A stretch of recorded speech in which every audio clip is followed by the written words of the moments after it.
రేవంత్ రెడ్డి కూడా వచ్చినట్టున్నారు. అంటే ఈ ప్రభావం మీ మీద ఎట్లా ఉంటుంది? అంటే ఓట్ బ్యాంక్ పెరిగే అవకాశం ఉందా, లేదా ప్రభావం ఏముంటుంది అనుకుంటున్నారా?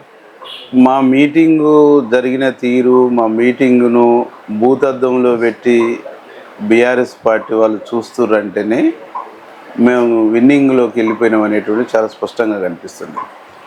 మా మీటింగ్లో బీఆర్ఎస్ వాళ్ళు ఎంత చిల్లరగాళ్ళు, ఎంత చిల్లరగా చేస్తారు, వాళ్ళ సోషల్ మీడియా అనేటువంటిది ఎంత చిల్లర, ఒక ఎథిక్స్ లేనటువంటి, ఒక విలువలు లేనటువంటి ఈ ఈ ఈ దేశంలో, ఈ ప్రపంచంలోనే ఒక ఎథిక్స్ లేకుండా చిల్లరగా గలీజు రాజకీయాలు చేస్తున్నటువంటిదంటే ఈ రాష్ట్రంలో బీఆర్ఎస్ పార్టీనే. నిన్న మా పిసిసి ప్రెసిడెంట్ గారు వేదిక మీదకి వచ్చారు. ముందు మా ఎంపీ కోమటిరెడ్డి వెంకరెడ్డి సారు కూర్చొని ఉన్నాడు. మా మేనిఫెస్టో కమిటీ సభ్యునిగా చామల శ్రీనివాస్ గారికి అవకాశం ఇచ్చి గౌరవం కల్పించింది కాంగ్రెస్ పార్టీ. ఆయన కాంగ్రెస్ పార్టీ లాయల్, బాగా ఆనెస్ట్గా ఉండేటువంటి వ్యక్తి. సెలవు వేస్తుంటే కొంచెం ముందుకు పోదాం, ముందుకు పోయేసి అందరం కలిసి వేసుకుందాం పని అని చెప్పేసి ముందుకు నడవండి అనే దాన్ని కూడా అవమానము అని చెప్పేసి ఇది చేస్తారు. మా పిసిసి ప్రెసిడెంట్ వస్తున్నప్పుడు అందరినీ మేము కొంచెము సైడ్లో ఉన్నటువంటి వాళ్ళని బ్యాక్ పంపించేటువంటి ఏర్పాటు చేసుకున్నాం. మా లీడర్షిప్ మేము పాసులు ఇచ్చి పైకి తీసుకున్నటువంటి వాళ్ళం, మేము గౌరవించుకున్నటువంటి వాళ్ళం. ఇట్లాంటి విషయాలన్నీ ఇది అగౌరవము, ఇది గౌరవము మా వాళ్ళు ఎక్కడ చెప్పలేదు కదా. మొత్తం బురద రుద్దేది కాదు, సునకానందం పొందేటువంటి ప్రయత్నం. మా కాడ ఏదో జరుగుతుందని సునకానందం పొంది, మా కాడ వాళ్ళు వీళ్ళు అటు ఇటుగా చూసిర్రా అని చెప్పేసి 2 ఓట్లను పొందేటువంటి ఒక ప్రయత్నం చేస్తాం. ఇంకా నీకు చెప్తున్నా చూడండి, మేము లాస్ట్ మూమెంట్ వచ్చేసేటప్పటికి వీళ్ళు బీఆర్ఎస్ వాళ్ళతో మాట్లాడుతుర్రు, బీఆర్ఎస్ లీడర్లతో మాట్లాడుతుర్రు అని చెప్పేసి అది కూడా క్రియేట్ చేసేటానికి అవకాశం ఉంటుంది. అంటే దుర్మార్గమైన గలీజు ఒక కంపు రాజకీయాల్ని బీఆర్ఎస్ చేస్తారు. దీన్ని ప్రజలు గమనిస్తారు, ప్రజలు ఆలోచిస్తారు. కాబట్టి రేవంత్ రెడ్డి 5.5 గంటలు లేటుగా వచ్చినా ప్రజలు చాలా క్లారిటీతో, చాలా స్పష్టతతో ఉన్నారు కాబట్టి వెయిట్ చేసి ఆ సభను విజయవంతం చేశారు. 5.5 గంటలు నీళ్ళు లేక, టాయిలెట్ లేక, తిండి లేకుండా ఎవరుంటారండి? అంటే అంత ఎమోషనల్గా ఈ నియోజకవర్గ ప్రజలు ఉన్నారు. కాబట్టి బీఆర్ఎస్ ఎన్ని ఎత్తులు, ఎన్ని జిత్తులు చేసేసి, ఎన్ని డ్రామాలు ఆడినా జనం పట్టించుకునే పరిస్థితులు లేదు. అంటే ఇది వచ్చింది కాంగ్రెస్ పార్టీకి వచ్చిన గ్రాఫ్ అనుకుంటున్నారా, బీఆర్ఎస్ పార్టీ వ్యతిరేకత అనుకుంటున్నారా ప్రజల్లో? కాంగ్రెస్ పార్టీ పట్ల ప్రజలకు విశ్వాసం. ఈ దేశానికి స్వాతంత్రం ఇచ్చినటువంటి పార్టీ, ఈ రాష్ట్రాన్ని ఇచ్చినటువంటి పార్టీ, అనేక సంస్కరణలు చేసినటువంటి పార్టీ, అనేక సంక్షేమ పథకాలకు రూపకల్పన చేసినటువంటి పార్టీ, గిరిజనులకు, హరిజనులకు, అనేక బీసీలకు, అనేక వర్గాలకు సంక్షేమం అనేటువంటిది అందించినటువంటి పార్టీ, ఎడ్యుకేషన్ను పెట్టినటువంటి పార్టీ, బ్యాంకులను జాతీయం చేసినటువంటి పార్టీగా ఈ రాష్ట్రంలో ఉండేటువంటి పాలనను గత కాంగ్రెస్ ప్రభుత్వాలను పోల్చి చూసుకుంటారు ప్రజలు. అంటే ముందు తరం వాళ్ళు పోల్చి చూసుకుంటారు, ఇప్పుడున్న జనరేషన్ ఆ పోల్చి చూసుకున్నటువంటి దాన్ని అనాలిసిస్ చేసుకొని ఇది కాంగ్రెస్ అయితేనే ఈ రాష్ట్రాన్ని సక్రమంగా మార్గంలో గాడిలో పెట్టగలుగుద్ది అనేటువంటి ఒక ఒపీనియన్ విద్యార్థుల్లో, ఎడ్యుకేటర్లో, ఉద్యోగస్తుల్లో, ఆలోచన పరుల్లో వచ్చింది.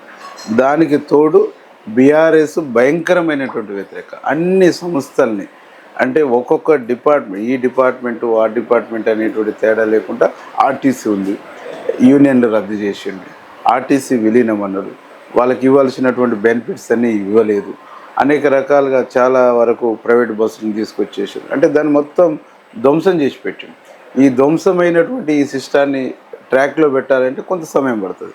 ఈ సమయంలో ఏంది, ఇక చూసిరా వాళ్ళకి చేత కావట్లేదు, చేస్తలేదని మళ్ళీ దిగిపోయినాక కూడా అధికారంలోకి రావడానికి అనేటువంటి ఒక విజన్తో కేసీఆర్ ధ్వంసం చేస్తుండు, సిస్టాన్ని ధ్వంసం చేస్తుండు, కాన్స్టిట్యూషన్ ధ్వంసం చేస్తుండే అనేటువంటి ఒక ఒపీనియన్ ప్రజల్లో కలిగింది. కాబట్టి ఇంత భయంకరమైన వ్యతిరేక ఓటుకు డబ్బులతో మేనేజ్ చేస్తా అనేటువంటిది తప్ప కేసీఆర్కి ప్రత్యామ్నాయం లేదు. ఏమి ఇచ్చినా తీసుకుంటారు, బరాబరిగా ఈసారి కాంగ్రెస్ కోటేసి మమ్మల్ని గెలిపిస్తారు. ఓకే, మనం మిగతా విషయాలన్నీ కూడా ఛాయ్ పే చర్చ కార్యక్రమంలో మాట్లాడుకుందాం. ఓకే, ఇప్పుడు మనం జనం టీవీ చేపడుతున్నటువంటి ఛాయ్ పే చర్చ కార్యక్రమంలో ఛాయ్ తాగుతూ మాట్లాడాలి.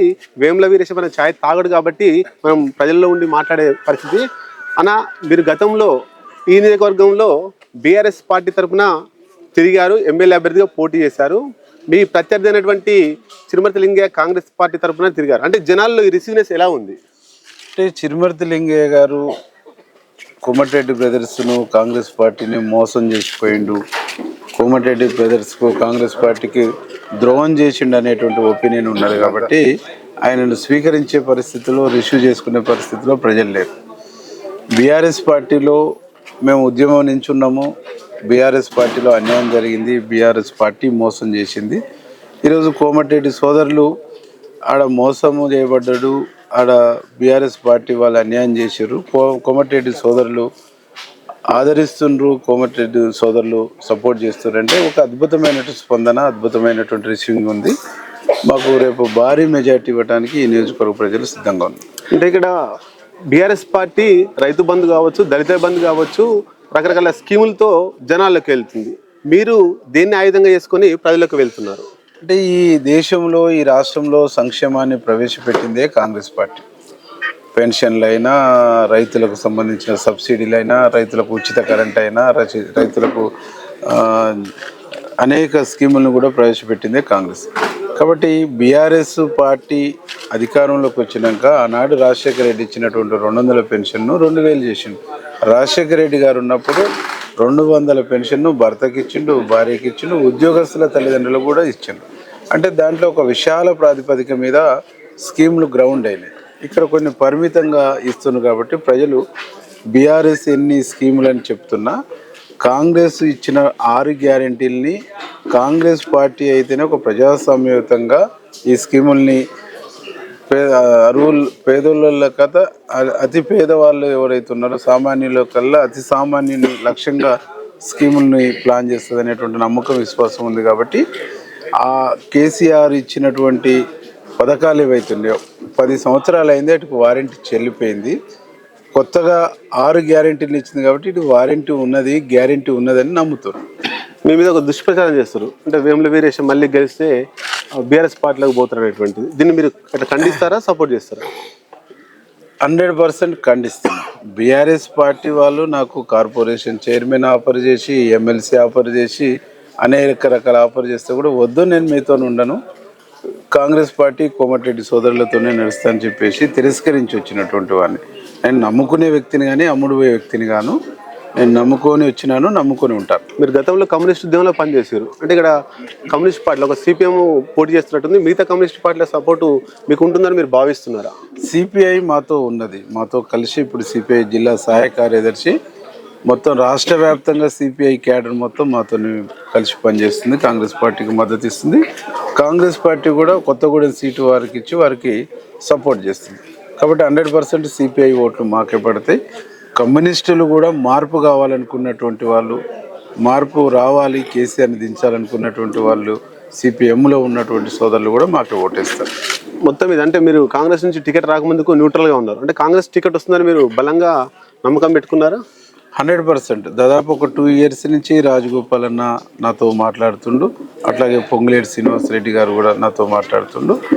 వాళ్ళ కోరిక మేరకు, వాళ్ళ సూచన మేరకు నేను కాంగ్రెస్లోకి రావటం జరిగింది. వాళ్ళు కూడా కోరింది ఒకటే, ఈ రాష్ట్రంలో తెలంగాణ కోసం అందరం కొట్లాడినాం, తెలంగాణ రాష్ట్రాన్ని సాధించుకున్నటువంటి రాష్ట్రంలో ఈ అవినీతి, ఈ కుటుంబ పాలన, ఈ దుర్మార్గమైనటువంటి విధానాలు ఉన్నాయి. ఈ దుర్మార్గమైన విధానాలు, అవినీతి పాలన, కుటుంబ పాలన పోవాలంటే అందరం ఒక తాటి మీదకి రావాల్సినటువంటి ఆవశ్యకతను వారు చెప్పడం జరిగింది. ఫైనల్గా వెంకరెడ్డి సార్ కూడా ఇది అవసరము, ఇది తథ్యము, అందరం ఒక తాటి మీదకి రావాలని చెప్పేసి చెప్పడంతో నేను కాంగ్రెస్ పార్టీలోకి రావటం, టికెట్ ఇవ్వటం, పోటీలో ఉండటం జరిగింది. టికెట్ అంటే మీరు టికెట్ తీసుకోవడానికి కాంగ్రెస్ పార్టీకి అంటే రేవంత్ రెడ్డి టికెట్లు అమ్ముకుంటున్నారని చెప్పేసి ఒక వచ్చింది. మీరేమైనా డబ్బులు ఇచ్చి కొనుక్కున్నారా లేదా కాంగ్రెస్ పార్టీకి సంబంధించి? అదంతా బీఆర్ఎస్ వాళ్ళు చేస్తున్నటువంటి ప్రచారం. మా వెంకరెడ్డి సార్ మీద కూడా తప్పుడు ప్రచారం చేశారు. అంటే ఈ జిల్లాలో కోమటిరెడ్డి బ్రదర్స్ అంటేనే ఒక రూపాయి పెట్టేటోళ్ళు తప్ప రూపాయి తినేటువంటి వాళ్ళు కాదు. వాళ్ళకు ఒక పేరు కూడా ఉంది, వాళ్ళ చేతికి వెమ్మకుండదు, ఎంత ఉంటే అంత ఇచ్చేస్తారని చెప్పేసి. అంటే ఈ జిల్లాలో డబ్బుల్ని పేదవాడికి సాయం చేసి సొంత డబ్బులు పెట్టేటువంటి కల్చర్ని తీసుకొచ్చిందే వాళ్ళు. కాబట్టి కాంగ్రెస్ పార్టీలో టికెట్లకు అమ్ముకునేటువంటి టికెట్లు డబ్బులకి ఇచ్చేసేటువంటి కల్చర్ అయితే నేను చూడలేదు. అటు అనుకుంటే నాకాడ ఏ కోట్లు ఉన్నాయని చెప్పేసి నాకు టికెట్ ఇచ్చారు. ప్రజల్లో సర్వేలు ఇవి చూసిన తర్వాత అవతల వ్యక్తిని కొట్లాడగలిగేటువంటి క్రెడిబిలిటీ ఇంతకుముందు ఎమ్మెల్యే చేసింది కాబట్టి ఉన్న దానికి కాంగ్రెస్ పార్టీకి తను కూడా తోడైతే ఈజీ సీట్ అయింది అనేటువంటి దాంతో ఇచ్చారు.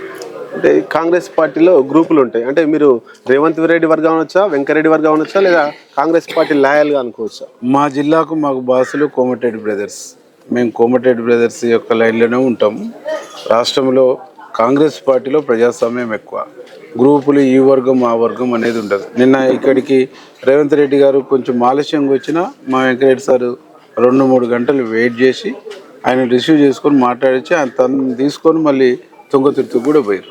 కాబట్టి విషయాల మీద భిన్నాభిప్రాయాలే తప్ప పార్టీ లైన్ సిస్టమ్ కాడికి వచ్చేసే వరకు అందరం కూడా ఏకతాటి మీదన ఉంటాం. చివరిగా అంటే చిరుమర్తి లింగయ్య దాదాపు 10 సంవత్సరాలు పరిపాలించాడు ఇక్కడ. అంటే ఆయన చేసినటువంటి ఈ ప్రజలలో దాన్ని ఎట్లా మీరు ఎండగడుతున్నారు? ఆయన చేసింది ఏమన్నా ఉంటే కదా ఎండగట్టడానికి. ఆయన చేసింది ఏం లేదు. తను పార్టీకి ద్రోహం చేసిపోయిండు, కోమటిరెడ్డి బ్రదర్స్కు ద్రోహం చేసిపోయిండు. అమ్ముడు పోయింది అనేటువంటిది పసిపిల్లోడు కానించి పండు ముసలి వరకు కూడా తెలుసు. కాబట్టి అమ్ముడు పోయినటువంటి నేచర్ని, అమ్ముడు పోయినటువంటి సంస్కృతిని, ఈ ద్రోహం చేసేటువంటి సంస్కృతిని ఈ నియోజకవర్గ ప్రజలే యాక్సెప్ట్ చేయరు. కాబట్టి ఆయన డెవలప్మెంట్ అంటవా మా బ్రాహ్మణ వేలంలో పూర్తి చేయలేదు, పిల్లాయిపల్లి ధర్మారెడ్డి పూర్తి చేయలేదు, ఐటిపాంలో లిఫ్ట్ పూర్తి చేయలేదు, అక్కడ సెంట్రల్ లైటింగ్ అని అన్ని టౌన్లలో చెట్లు బీకేసిన గోడలు గులగొట్టింది తప్ప అది కూడా అభివృద్ధి అయింది లేదు. కాబట్టి ఇవన్నీ చూసిన తర్వాత తనతో ఏం కాదు అనేటువంటి ఒపీనియన్తో ప్రజలు వచ్చారు. కాబట్టి తనని తిరస్కరిస్తారు, మమ్మల్ని యాక్సెప్ట్ చేస్తారు. మొత్తం మీద అంటే డబ్బులు ఎంతైనా పెట్టి ఓట్లు కొనుక్కోవాలనే ఉద్దేశంతో బీఆర్ఎస్ పార్టీ ఉంది. మీరు ఒకవైపు ఏమో అంటే కమ్యూనిస్ట్ పార్టీలో పనిచేసి లాయల్టీగా వచ్చి కొంత డబ్బు లేని వ్యక్తిగా ఉన్నారు. దీన్ని ఎట్లా ఎదుర్కొంటారు మీరు? అంటే కేసీఆర్ రాజకీయం చేస్తలేడు, వ్యాపారం చేస్తుండని చెప్పేసి రాజగోపాల్ రెడ్డి అన్న చాలా రోజుల క్రితం వెంకరెడ్డి సార్ గిట్ట చెప్పారు.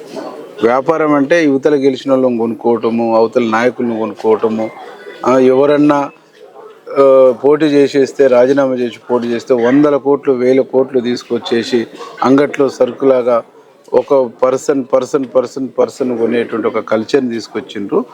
సామాన్యుడు రాజకీయం చేయాలంటే ఈ కల్చర్ పోవాలి. ఈ కల్చర్ పోవాలంటే ఇక్కడ కాంగ్రెస్ రావాలనేటువంటిది సామాన్య ప్రజల నుంచి చదువుకున్నటువంటి వాళ్ళకు, మేధావులకు అందరూ కూడా అది అర్థమైంది. కాబట్టి మునుగోడులో ఉన్నది 119 మంది ఎమ్మెల్యేలని, 18 మంది మినిస్టర్లను ముఖ్యమంత్రితో సహా వచ్చి కూర్చొని సిపిఐ మద్దతు ఉంటేనే తప్ప గెలవలేనటువంటి పరిస్థితి.